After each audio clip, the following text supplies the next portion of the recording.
मध्य प्रदेश में एक बार फिर रोजाना 800 से ज़्यादा कोरोना के केस आ रहे हैं। इसे लेकर बुधवार की रात से सख्ती शुरू हो गई है। भोपाल, इंदौर में बुधवार से नाइट कर्फ्यू लगा दिया गया है।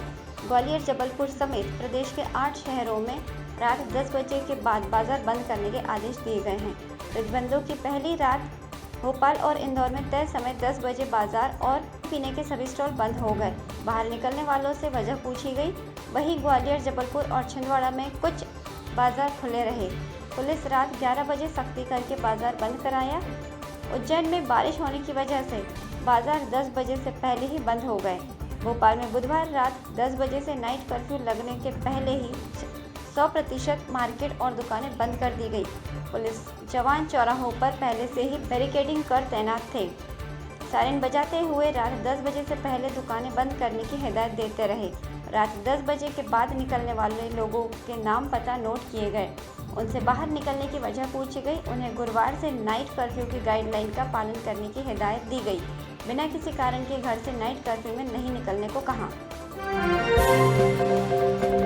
इंटरनेट का इस्तेमाल करते समय बेहद सतर्क रहें। ईमेल या मैसेज पर अनजान लिंक को क्लिक न करें, इससे आपके मोबाइल या बैंक खाते में सेंध लगाई जा सकती है। मध्य प्रदेश में रीवा में पदस्थ स्टेट आर्म्ड फोर्स के एक कांस्टेबल के साथ कुछ ऐसा ही हुआ।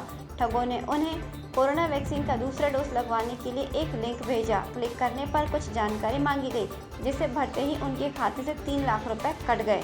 ठगी का शिकार हुए शत्रुघ्न पटेल शिकायत लेकर बैंक पहुंचे, लेकिन हड़ताल के चलते उनकी सुनवाई नहीं हुई। इसके बाद उन्होंने रीवा की साइबर सेल में शिकायत दर्ज कराई। फिलहाल ठगों के संबंध में कोई जानकारी नहीं मिली है। इस घटना के बाद बुधवार शाम भोपाल पुलिस हेडक्वार्टर में एक एडवाइजरी जारी की गई है। इसमें कहा गया है कि कोरोना वैक्सीन लगवाने के लिए रजिस्ट्रेशन या अन्य किसी कारण से अगर कोई अनजान व्यक्ति संपर्क करता है तो उसके खाते में पैसे ट्रांसफ़र न करें, उसकी भेजी किसी लिंक पर क्लिक न करें और न ही कोई एप्लीकेशन अपने मोबाइल में डाउनलोड करें। वैक्सीनेशन के लिए रजिस्ट्रेशन के लिए सीधे नज़दीकी स्वास्थ्य केंद्र में संपर्क करें। सिवनी का पेंच टाइगर नेशनल रिजर्व पार्क बाघों और कॉलर वाली बाघिन को लेकर आकर्षण का केंद्र है, लेकिन इस समय यहाँ काला तेंदुआ बघीरा सैलानियों के लिए ज़्यादा आकर्षक का केंद्र बना हुआ है। पार्क में विशेष तौर पर सैलानी ब्लैक पैंथर को ही देखने के लिए पहुंच रहे हैं। यह बघीरा आसानी से भी देखा जा सकता है। नेशनल पार्क में काले रंग का तेंदुआ सामान्य तेंदुए के साथ भी आसानी से विचरण करते हुए मिल जाता है। पार्क में कई सैलानी जंगल बुक के किरदार बघीरा को पेड़ पर भी देख अचंभित रह गए। बघीरा एक विलुप्त जानवर है जो कि पूरे भारत में अब तक कहीं नहीं देखा गया। इसका वर्णन रुडर्ड किपलिंग की बुक द जंगल बुक में है। बघीरा की वजह से नेशनल पार्क में सैलानियों की संख्या दिन प्रतिदिन बढ़ती ही जा रही है। मादा तेंदुआ ने 3 शावकों को जन्म दिया है। इनमें से एक काले रंग का शावक था। मई 2020 में यह नजर आया था, तब उसकी उम्र लगभग 2 महीने रही होगी।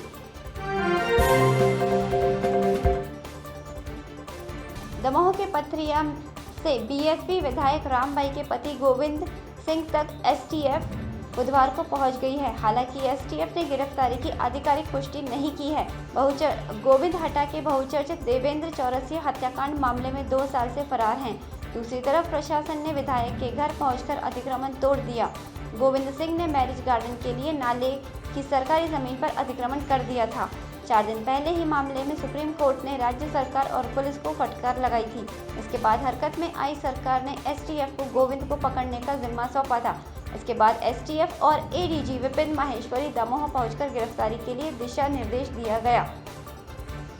इधर बुधवार शाम करीब 4 बजे प्रशासन की टीम के साथ पुलिस विधायक पति गोविंद सिंह के नाम से दर्ज मैरिज गार्डन पर पहुंची। यहां मौका मुआयना कर नाले की जमीन पर मैरिज गार्डन की बाउंड्री वॉल सरकारी जमीन पर बनी होना सामने आया। मंगलवार को सीएम शिवराज सिंह चौहान ने समीक्षा बैठक में इंदौर और भोपाल में नाइट कर्फ्यू लगाने के आदेश दिए हैं। इसके बाद कलेक्टर मनीष सिंह ने रात नाइट कर्फ्यू को लेकर नई गाइडलाइन जारी कर दी है। बुधवार से रात 10 बजे से सुबह 6 बजे तक 56 दुकानें राजवाड़ा सहित सभी खाने पीने की दुकानें बंद रहेंगी। होली पर सामूहिक आयोजन भी नहीं होंगे। महाराष्ट्र से आने वाले की थर्मल स्क्रीनिंग तो होगी ही, उन्हें 1 सप्ताह तक आइसोलेशन में भी रहना होगा। मार्च आधा ही हुआ और अप्रैल जैसी तेज गर्मी पड़ने लगी है। दिन के साथ रात का तापमान भी बढ़ रहा है। पिछले 2 साल के मुकाबले इस बार तापमान अधिक रिकॉर्ड हो रहा है। बुधवार को दिन का अधिकतम तापमान 36 डिग्री सेल्सियस रिकॉर्ड किया गया, जो सामान्य से 1 डिग्री अधिक है। वहीं मंगलवार रात न्यूनतम तापमान सोमवार के मुकाबले 2.2 डिग्री बढ़कर 22.2 डिग्री रिकॉर्ड किया गया। यह सामान्य से 5 डिग्री अधिक है। पिछले साल 17 मार्च को अधिकतम तापमान 34 और न्यूनतम 18 डिग्री रहा था, जबकि इस बार 10 मार्च से ही अधिक रिकॉर्ड हो रहा है। पश्चिम विक्षोभ मध्य प्रदेश में दस्तक दे रहा है। इसकी वजह से गुरुवार से बादल और गहरे छाएंगे। हालांकि इससे अधिकतम तापमान में ज़्यादा फर्क नहीं पड़ेगा, लेकिन धूप से निजात मिलेगी। इंदौर, उज्जैन, भोपाल, विदिशा, रायसेन, सीहोर, राजगढ़ समेत मालवा, निमाड़ के 12 जिलों में गुरुवार शुक्रवार को गरज चमक के साथ बारिश होने व ओले गिरने की संभावना है। मौसम केंद्र ने बुधवार को चेतावनी देते हुए ऑरेंज व येलो अलर्ट जारी किया है। ग्वालियर, चंबल संभाग के अशोकनगर, गुना, ग्वालियर, शिवपुरी में शुक्रवार को बारिश ओले गिरने की चेतावनी दी है। महाकौशल के जबलपुर, छिंदवाड़ा, बालाघाट, सिवनी, अनूपपुर, उमरिया में भी शुक्रवार को बारिश होने के अनुमान हैं। मुख्यमंत्री शिवराज सिंह चौहान गुरुवार धार के उदय रंजन मैदान से प्रदेश में मिशन ग्रामोदय का शुभारंभ किया। मुख्यमंत्री के हाथों ही मिशन ग्रामोदय के तहत जिले में 675.499 करोड़ रुपए की लागत से होने वाले 94 विभिन्न निर्माण कार्यों का लोकार्पण व भूमि पूजन भी हुआ। इनमें 36 लोकार्पण की राशि 198.99 करोड़ व 58 भूमि पूजन की राशि 477.400 करोड़ रुपए है। कार्यक्रम में केंद्रीय मंत्री अमित शाह व केंद्रीय ग्रामीण विकास, पंचायती राज, स्वच्छता व पेयजल मंत्री नरेंद्र सिंह तोमर भी वर्चुअली शामिल हुए। मुख्यमंत्री के साथ पंचायत एवं ग्रामीण विकास मंत्री डॉक्टर महेंद्र सिंह सिसोदिया, राज्य मंत्री रामखेलावन पटेल, औद्योगिक नीति एवं निवेश प्रोत्साहन मंत्री राजवर्धन सिंह दत्तीगांव भी रहे। कार्यक्रम में सांसद छतर सिंह दरबार, जिला पंचायत अध्यक्ष मालती मोहन पटेल, धार विधायक नीना विक्रम वर्मा, गंतवानी विधायक उमंग सिंगार, कुक्षी विधायक सुरेंद्र सिंह बघेल, सरदारपुर विधायक प्रताप ग्रेवाल, धर्मपुरी विधायक पांजीलाल मेड़ा, मनावर विधायक हीरालाल के अलावा पूर्व केंद्रीय मंत्री विक्रम वर्मा, पूर्व मंत्री रंजना बघेल, भाजपा जिलाध्यक्ष राजीव यादव भी शामिल रहे। सुतार बाघल में सब्जी के ठेले लगाने वालों के खिलाफ नगर निगम के दरोगा विकास सांगते के साथ जमादार संजय गिल्लोर अमानक स्तर पर पॉलिथीन जब्त कर रहे थे। इसी दौरान आरोपी जगदीश माली निवासी मालीपुरा के ठेले पर से जमादार संजय ने पॉलिथीन का बंडल उठा लिया, जिस पर आरोपी ने पीछे से जमादार के साथ मारपीट कर भाग गया। जमादार के साथ हुई मारपीट की जानकारी मिलने पर बड़ी संख्या में कोतवाली थाने पर दरोगा पहुंच गए और आरोपी के खिलाफ केस दर्ज करवाने की मांग की गई। पुलिस ने फरियादी संजय की रिपोर्ट पर आरोपी जगदीश माली के खिलाफ शासकीय कार्य में बाधा उत्पन्न करने और मारपीट की धाराओं में केस दर्ज कर लिए गए हैं।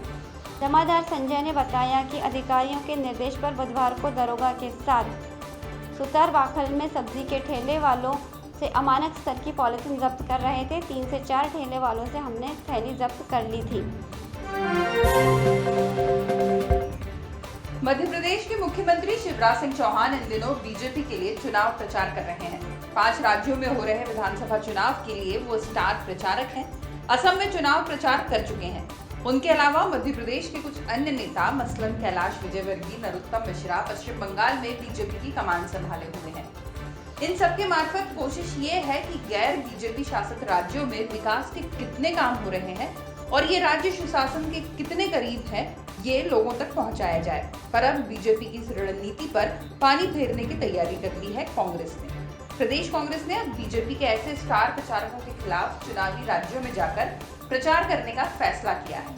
इस रणनीति के तहत कांग्रेस के नेता अब चुनावी राज्यों का दौरा करेंगे और इन राज्यों में बीजेपी शासित राज्यों की खामियां बताएंगे। यानी जिन राज्यों में बीजेपी नेता जाकर अपनी सरकार की वाहवाही करेंगे, उन राज्यों में कांग्रेस नेता जाकर बताएंगे कि बीजेपी ने किस कदर बंटाधार किया है।